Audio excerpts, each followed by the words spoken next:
복된 성일에 허락하신 하나님 말씀 함께 받겠습니다. 허락하신 계시의 말씀은 갈라디아서 5장 25절로 6장 5절까지의 말씀을 복된 성일에 허락하신 하나님 말씀으로 함께 받겠습니다. 신약성경 309면 말씀이 기록되어져 있습니다. 갈라디아서 5장 25절로 6장 5절 말씀까지를 하나님 허락하신 계시의 말씀으로 함께 받겠습니다. 이제 말씀을 다 찾으신 줄 알고 말씀을 봉독하겠습니다. 하나님 말씀 앞에 경청하시기를 바랍니다. 만일 우리가 성령으로 살면 또한 성령으로 행할지니 헛된 영광을 구하여 서로 모욕게 하거나 서로 투기하지 말지니라. 형제들아, 사람이 만일 무슨 범죄한 일이 드러나거든 신령한 너희는 온유한 심령으로 그러한 자를 바로잡고 너 자신을 살펴보아 너도 시험을 받을까 두려워하라. 너희가 짐을 서로 지라. 그리하여 그리스도의 법을 성취하라. 만일 누가 아무것도 되지 못하고 된 줄로 생각하면 스스로 속임이라. 각각 자기의 일을 살피라. 그리하면 자랑할 것이 자기에게는 있어도 남에게는 있지 아니하리니 각각 자기의 짐을 질 것이라. 아멘. 귀한 예배 자리 하나님 섬겨드리는 귀한 예배에 올라오신 우리 모든 예배자 여러분 한 분 한 분을 주님의 이름으로 또 환영하고 또 믿음의 문안을 전합니다. 우리 귀한 찬양대 찬양 감사합니다. 우리 호산다 찬양대는 한 번씩 사람을 놀라게 할 때가 있는 것 같아요. 오늘 이 찬양 어디 아프리카 언어였던 것 같아요, 그죠? 귀한 찬양 감사합니다. 찬양은 앵콜이 없죠. 그러니까 이렇게 귀한 찬양에 참여하면 찬양을 더 듣고 싶은 마음이 이제 올라오는 법이니까. 혹시 잘 호산나에서 의논해 보셔서 다음 주일 추수감사주일 찬양 때 한번 앵콜 한번 하세요. 다시 한번. 찬양이 너무 좋아서 우리 2부 예배 성도님들도 들으시면 좋겠다 하는 생각이 드는데 개인별로 가정별로도 참여하시되 호산나가 한 번 더 찬양하셔도 좋지 않을까. 오늘 악기들도 희한한 악기들이 다 나와서 저희가 잘 평소에 보지 못하는 악기들이 올라오니까 얼마나 좋은지 모르겠습니다. 우리 찬양 받으신 하나님께 우리 감사와 영광의 박수로, 우리 호산나에게도 감사의 박수로 같이 한번 박수하겠습니다. 저는 이 박수가 신통할 때가 있어요. 이게 박수가 참 우리 손바닥을 마주치는 건데 이게 아멘의 의미도 담겨져 있고 감사의 의미도 있고 사랑도 있고, 우리 박수를 참 잘하는 것은 참 이게 은혜이구나 하는 생각을 더러더러 해볼 때가 있습니다. 우리 만민 가족들께서는 항상 박수를 이제 클랩이라 그러잖아요. 클랩 한다 그러는데 열심히 잘 하나님께 올려드릴 수 있는 그 아멘으로 나아가고 또 감사로 나아가고 은혜로 나아가는 귀한 영적 행진을 늘 감당하는 우리 모든 만민 가족들 다 되시기를 주님의 이름으로 축복합니다. 오늘 아침 이렇게 사택 나서서 교회로 올라오는데 온 세상이 빛이 나더라고요. 얼마나 아름다운 이 가을 찬란한 아침인지 보면서 참 행복하게 주의 전으로 발걸음을 올라왔습니다. 우리가 일평생, 그런데 우리가 이런 날을 1년 내내 맞이할 수는 없잖아요. 근데 1년 내내 맞이할 수 있는 비결이 하나 있습니다. 가르쳐 드릴까요? 싫습니까? 별로 표정을 뵈니까 그건 목사님만 아시지 안 가르쳐 줘도 될 것 같습니다 하시는 것 같은데, 비결이 하나 있습니다. 여러분, 말씀의 사람이 되시면 1년 365일 매일매일을 빛나는 삶을 살아가는 줄로 믿습니다. 우리 좌우에 계신 분들 서로 권면할 때 이렇게 인사하겠습니다. 집사님, 말씀의 일꾼이 되시기를 축복합니다. 서로 인사하겠습니다. 말씀의 일꾼이 되시기를 축복합니다. 그 말씀이 있는 사람은 늘 빛나는 삶을, 영혼 속에도 빛이 나고 또 삶에도 빛이 나는 그 삶을 살아가는 것이거든요. 빈센트 반 고흐는 자화상을 많이 남긴 화가로 많이 알려져 있습니다. 1886년에서 1889년까지 짧은 기간 동안 37작품을 자화상에 집중해서 자기의 그림을 그렸던 사람으로 반 고흐는 기억이 되어지는데, 그 자화상을 보면 자신이 가지고 있었던 고독, 또 자신이 가지고 있었던 갈등, 삶의 어떤 그 치열했던 그 자신의 내면이 이 자화상 폴트레이트라고 하는 이 자화상 속에 잘 담겨져 있습니다. 이게 37장을 다 보여드리면 좋겠지만 2장만 한번 짧게 우리 지나가듯이 보려고 하는데 1889년 작품인데 오르세 미술관에 이제 작품이 전시가 되어져 있고, 그리고 설명하고 있는데 막 넘기고 이러십니까? 괜찮습니다. 어쨌든 뭐 그래도 방송실도 방송실에 주관이 있는 거니까 괜찮습니다. 그래서 어쨌든 작품의 이름은 자화상이라는 제목으로 저 작품이 있고요. 근데 그 배경에 보면 지금 세상이 만만치 않다, 그리고 세상에 수많은 많은 일들이 자기에게 일어나고 있다고 하는 것을 이 작품에서 보여주는 자화상이라고 하는 작품이고요. 두 번째 작품, 귀에 붕대를 감은 자화상. 저 때는 참 정신적으로 많은 고통이 있을 때인지라 병원에 입원해 있을 때인데 귀에 상해를 입었습니다. 상해를 냈습니다. 그러고 나서 붕대를 감은 자기의 자화상. 참 고통스러운 시간을 살아갔던 뛰어난 천재적인 작가의 어떤 고통이 저 자화상 모습 속에 담겨져 있습니다. 자화상을 그린다고 하는 것은 그만큼 자신을 깊게 본다는 뜻이거든요. 자기를 깊게 만난다는 뜻이잖아요. 나는 나를 깊게 들여다보고 자신을 깊게 관찰하고 또 자기 자신의 모습을 간직하기 위해서 몸부림치는 삶이 자화상이라는 작품 속에 담겨져 있습니다. 남이 바라보는 자신이 아니라 자기가 자신을 바라보는 그 모든 모습들, 이 자화상 속에 담겨져 있어서 이 자기를 잘 들여다보면 그 가치 있는 삶을 살게 되는데, 이건 뭐 굳이 드리지 않아도 되는 이제 자락이긴 합니다만, 저 자화상 작품 하나가 얼마 정도 나가냐 하면 별 쓸모없는 이야기긴 하지만 한 1,550억 정도 한다 그래요. 그러니까 자기를 바라보았던 작품의 세계가 그만큼 값진 것 아닌가, 이런 생각을 다시 한번 해보게 되는데, 윤동주 시인도 자화상이라는 시를 남겼습니다. 산모퉁이를 돌아 논가 외딴 우물을 홀로 찾아가선 가만히 들여다봅니다.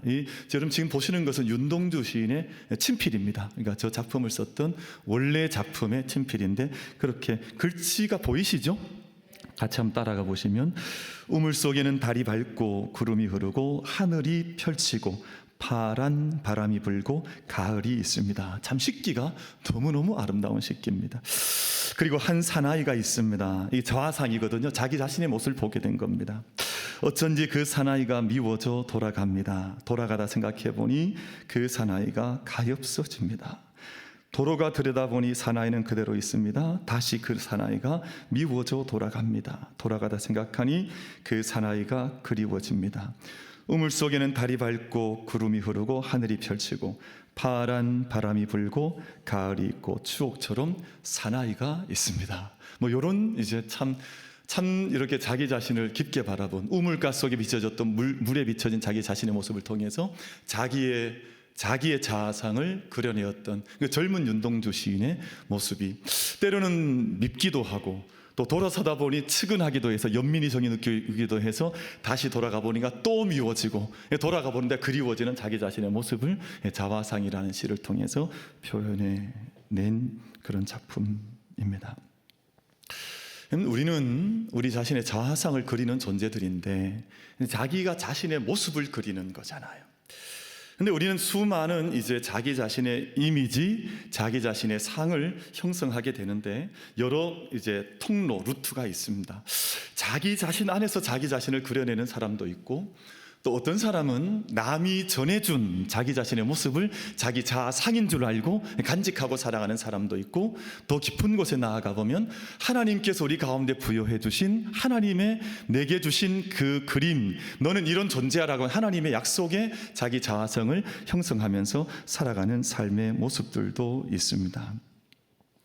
그래서 오늘 저희는 나는 어떤 자아상을 가지고 있는가 하는 말씀을 나누고, 내가 이제는 붙들고 가야 할 삶의 모습은, 이미지는 어떤 것인가 하는 것에 관한 말씀을 잠시 나누어 보고자 합니다. 남이 우리에게 주는 자아상은 많은 경우 왜곡되어지거나 강요된 자아상이 많습니다. 가나안 땅을 정탐했던 정탐꾼들이 자기들을 뭐라 불렀습니까? 이래서 성경 퀴즈대가 필요한 거예요. 그래서 이제 빨리빨리 답변을 하는, 자기를 우리를 메뚜기라 그랬거든요. 메뚜기. 이거에서 이제 우리가 좀 이름을 좀 명명해 보자면 메뚜기 자아상을 가진 거예요.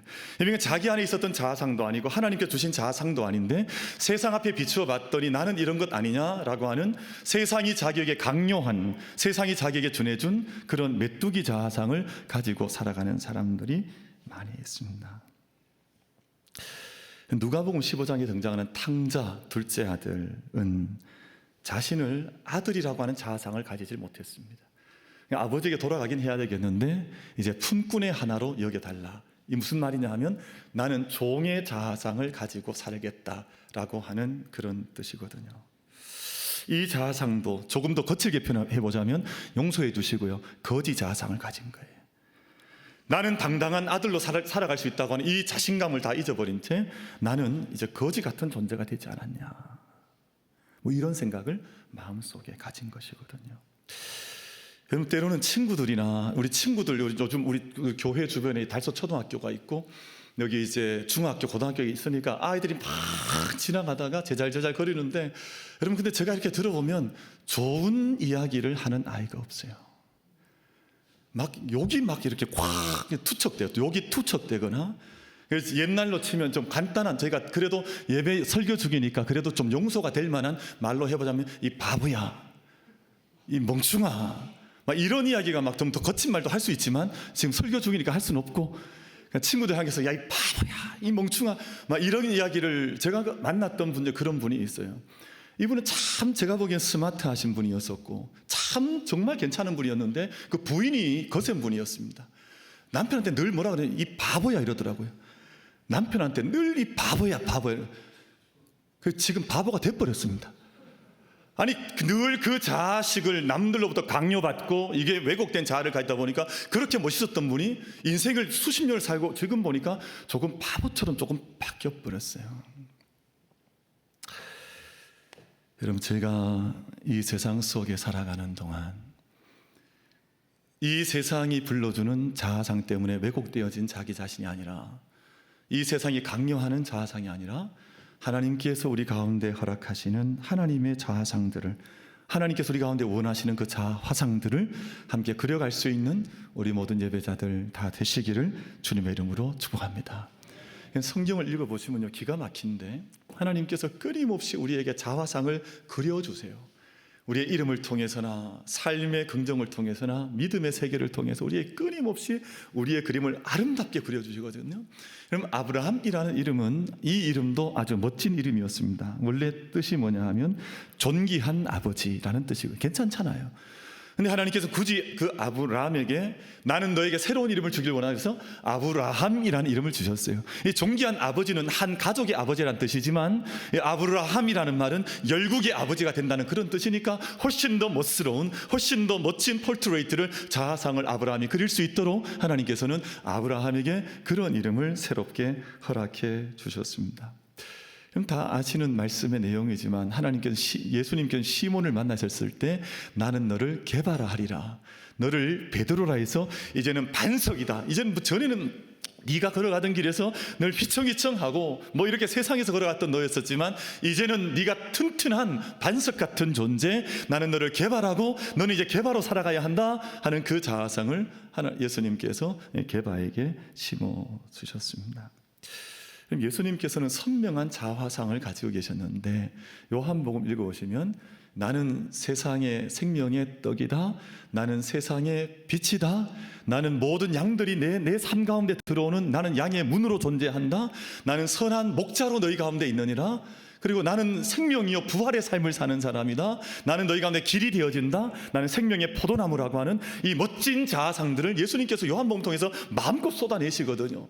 여러분, 저희들 안에도 예수님을 섬기고 하나님의 자녀로 살아가는 동안 세상이 우리에게 강요했던 그 어두운 자아상이 아니라 하나님께서 우리 가운데 부여해 두신 믿음과 생명의 자아상들을 함께 날마다 그려나가면서 살아갈 수 있는 우리 모든 만민 가족들 다 되어주시기를 주님의 이름으로 축복합니다.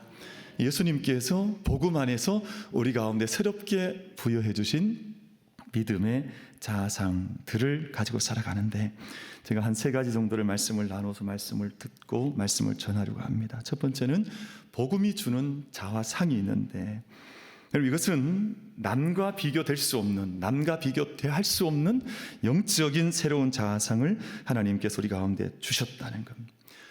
자아상이 잘못되어지면 남들 앞에서 자기를 자만 또는 교만한 사람이 될 수가 있습니다. 이게 세상적인 자아상들은 대부분 그렇거든요.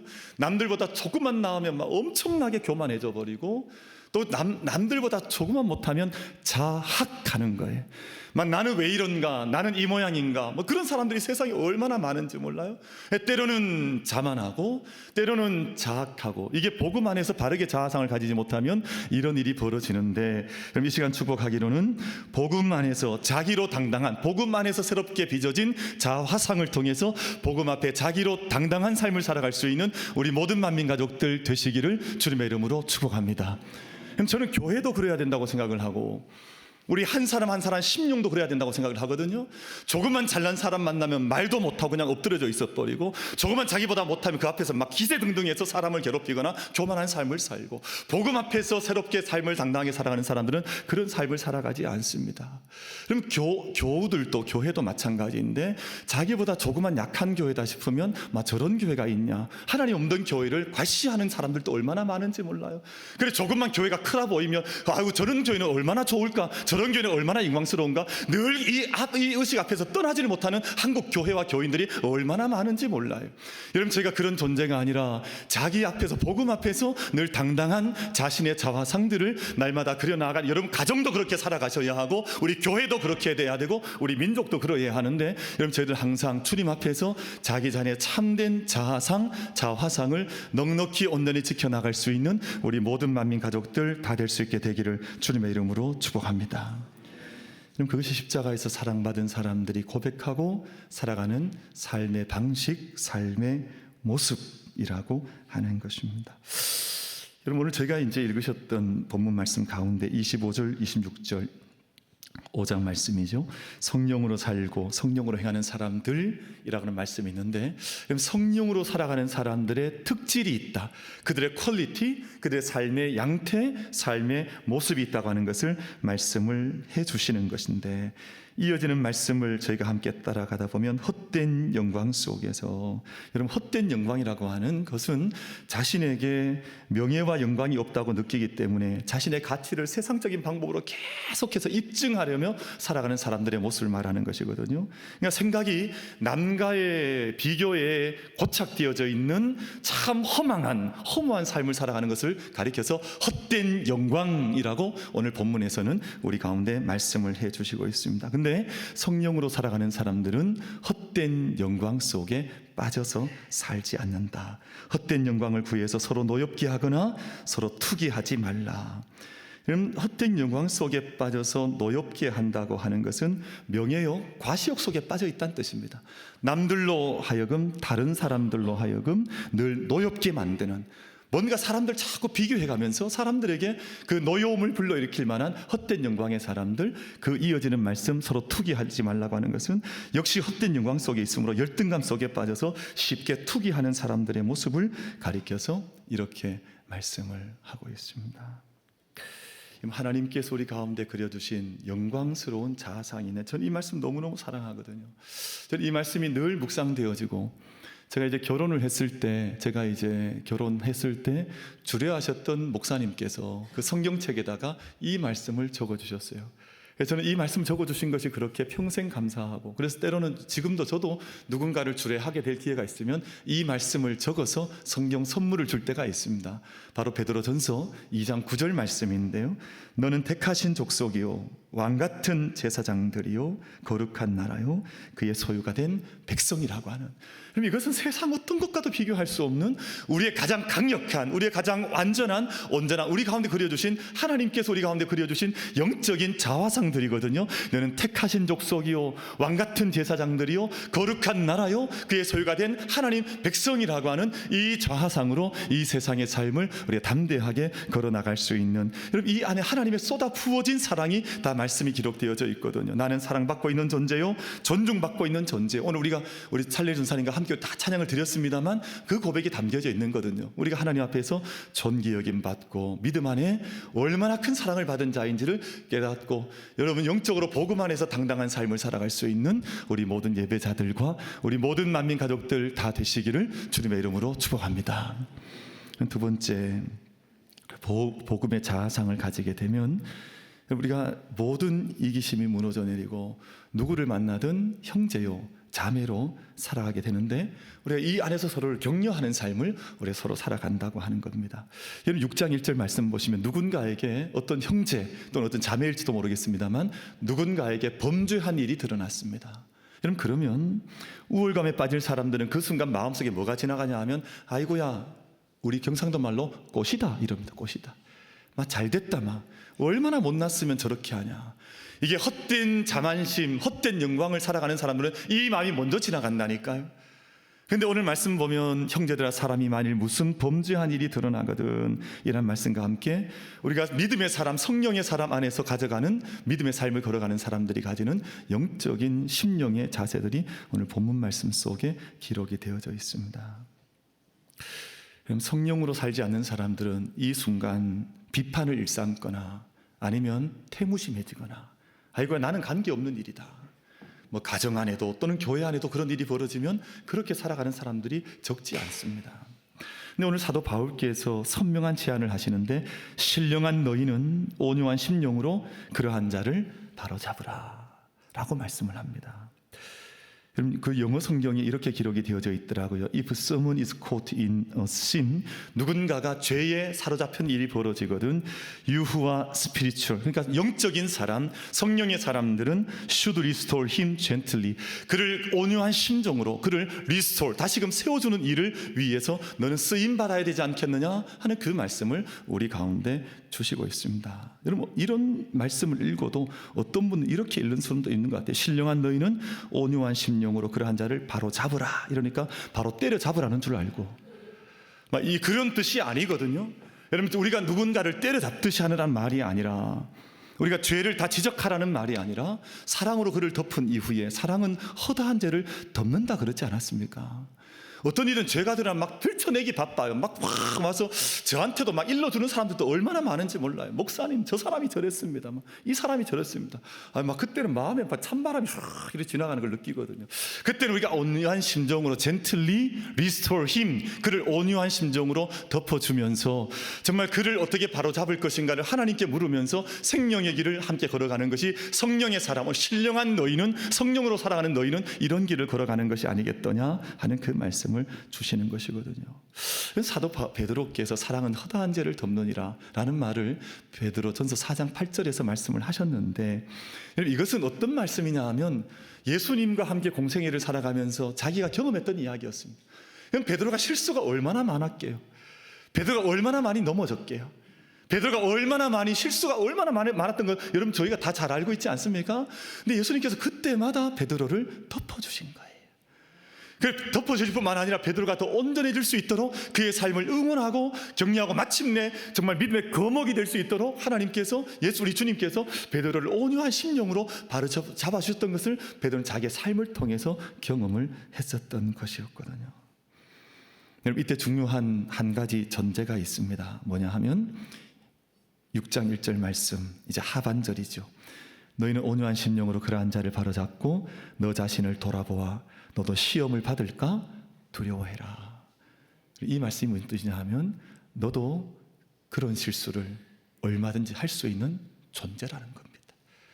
여러분 저희는 늘 누군가에게 손가락질 할 수 있지만 내 자신도 사실은 그러한 실수를 언제라도 범할 수 있는 연약한 존재인 것을 알고 온유한 심령으로 그러한 자를 위해서 함께 바로잡아 나가는 것이 신령한 사람들, 스피리추얼 퍼슨, 영적인 걸음을 걸어가는 사람들의 믿음의 자세라고 하는 것을 말씀을 해주시고 있습니다. 마지막 세 번째 말씀을 나누고 말씀하고 싶은데, 복음 안에서 자아상을 새롭게 그린 사람은 서로의 짐을 지는 사람이라는 것. 서로의 짐을 지는 사람들. 자존감의 뿌리가 그리스도에게 있는 사람은 누군가의 짐을 서로 지면서 그리스도의 법을 성취해 나가는 사람들인데, 그리스도의 법을 성취하라. 그리스도의 법이 무슨 법이겠습니까? 율법이 아니라 사랑의 법, 하나님의 생명과 사랑과 의로움의 법이 예수 그리스도의 우리 주님의 법이 아니겠습니까?